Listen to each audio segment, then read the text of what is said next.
Carta a los Gálatas, capítulo 2. Luego, 14 años más tarde, regresé a Jerusalén, esta vez con Bernabé, y Tito también vino. Fui a Jerusalén porque Dios me reveló que debía hacerlo. Durante mi tiempo allí, me reuní en privado con los que eran reconocidos como los dirigentes de la iglesia y les presenté el mensaje que predico a los gentiles. Quería asegurarme de que estábamos de acuerdo, porque temía que todos mis esfuerzos hubieran sido inútiles y que estaba corriendo la carrera en vano. Sin embargo, ellos me respaldaron y ni siquiera exigieron que mi compañero Tito se circuncidara, a pesar de que era griego. Incluso esa cuestión surgió solo a causa de unos supuestos creyentes, en realidad falsos, que se habían infiltrado entre nosotros.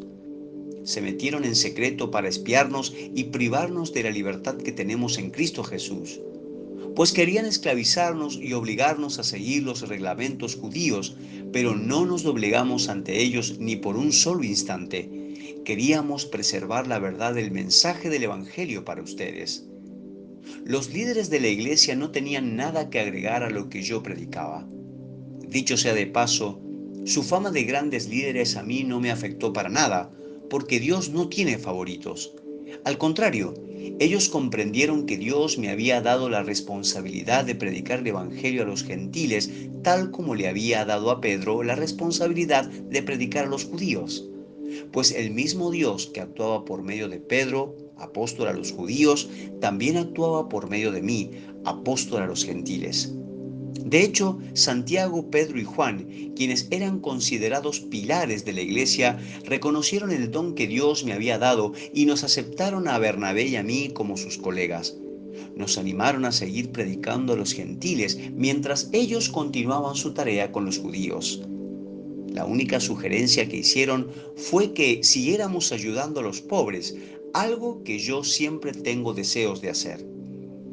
Pero cuando Pedro llegó a Antioquía, tuve que enfrentarlo cara a cara porque él estaba muy equivocado en lo que hacía. Cuando llegó por primera vez, Pedro comía con los creyentes gentiles, quienes no estaban circuncidados.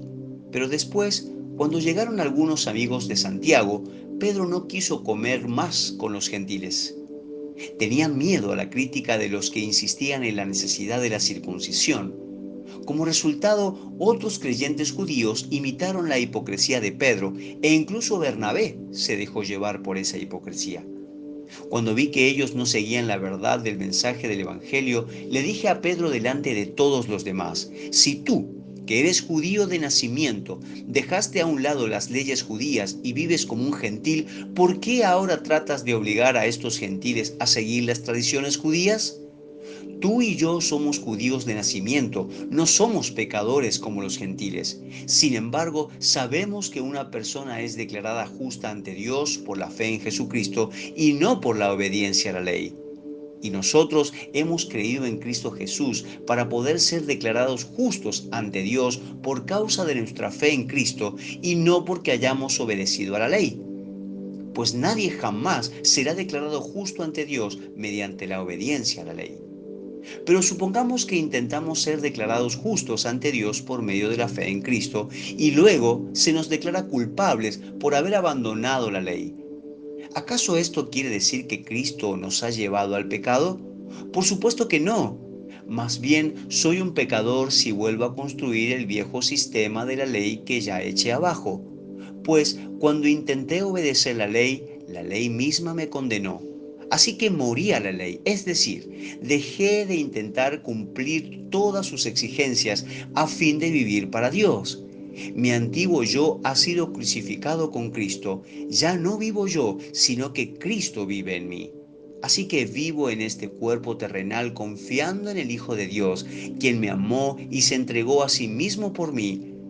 Yo no tomo la gracia de Dios como algo sin sentido, pues si cumplir la ley pudiera hacernos justos ante Dios, entonces no habría sido necesario que Cristo muriera.